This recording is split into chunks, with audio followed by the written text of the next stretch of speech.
నా మాట వినండి, మీకు మంచి చేసే ఆలోచనతో ఉన్నా. ఇలా కాలేరు వెంకటేష్ గారు ఒక ప్రతిపాదన చేసిండు. అంబర్పేట అసెంబ్లీలో 5 కిలోమీటర్లు మూసి నది పరివాహక ప్రాంతం ఉన్నది. ఈ బఫర్ జోన్ లో కొంతమంది పేదలు ఇండ్లు కట్టుకుండ్రు, వాళ్ళకి డబుల్ బెడ్రూమ్ ఇల్లు కట్టించండి అంబర్పేటలో అని. తప్పకుండా వేదిక మీద ఉన్న మా ఇన్ఛార్జ్ మంత్రి పొన్నం ప్రభాకర్ గారికి నేను ఆదేశాలు ఇస్తున్నా. హైదరాబాద్ కలెక్టర్ కి, మున్సిపల్ కమిషనర్ గారికి నేను ఆదేశాలు ఇస్తున్నా. తక్షణమే అంబర్పేటకు సంబంధించిన ఒక ప్రత్యేక రివ్యూ పొన్నం ప్రభాకర్ గారు తీసుకుంటారు.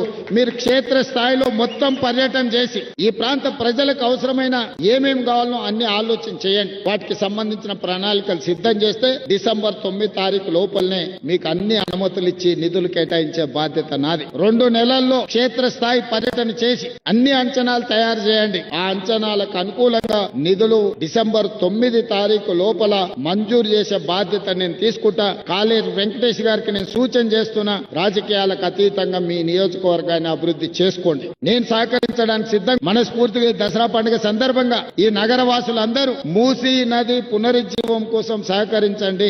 మిత్రులు కాలేరు వెంకటేష్ గారు ఒక మంచి ఆలోచన ముందుకు వచ్చాడు. రాజకీయాలకు అతీతంగా అభివృద్ధి కార్యక్రమంలో భాగస్వామి కావడానికి ఈ రోజు ప్రతిపాదనలు తెచ్చాడు. ఎస్, తప్పకుండా మిగతా శాసనసభ్యులు కూడా నేను విజ్ఞప్తి చేస్తున్న, హైదరాబాద్ నగరంలో ఉన్న శాసనసభ్యులు మూసీ నది పరివాహక ప్రాంతంలో ఎవరెవరైతే నివాసం కోల్పోతున్నారో వాళ్ళందరికీ శాశ్వత నివాసాన్ని ఏర్పాటు చేసే బాధ్యత తెలంగాణ రాష్ట్ర ప్రభుత్వం తీసుకుంటది. ఎవరిని నష్టపోనివ్వం, ఎవరిని కష్టపెట్టడం. కష్టపెట్టడానికి ఈ ప్రభుత్వం లేదు, ఇది ప్రజా ప్రభుత్వం.